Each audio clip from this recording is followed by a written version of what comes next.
পরীক্ষা ছিল মাঝদিয়া কলেজে। আর স্টুডেন্টদের দেখে মনে হচ্ছে যেন মেলা বসেছে। আমি আর আমার বন্ধুরা এখন কলেজের ভিতরে যাচ্ছি। আর কলেজে পরীক্ষা শেষ হওয়ার পরে আমি চলে গিয়েছিলাম শিবনিবাস।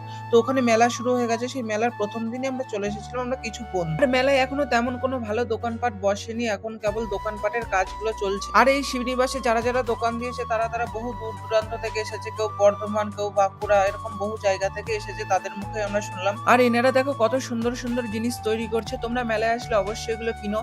আর তাদের বাচ্চারা দেখো এখানে কত সুন্দর করে খেলা করছে। আমার যেদিকে ভালো লাগছিল একদিকে খুব খারাপ লাগছিল তাদের জীবনটা কতখানি কষ্টের। তারপরে আমি ওখান থেকে বেরিয়ে চলে গেলাম মেলার ভিতরে। তো মেলার ভিতরে গিয়ে প্রথমে দেখা হয়ে গেল ভোলে বাবার সাথে। আর মেলার ভিতরে কিছু দোকানপাট বসেও গিয়েছে। আর এই ফাঁকা জায়গাগুলো এখন দোকানপাট বসবে, গাড়ি ঘোড়া সব চলেও এসেছে।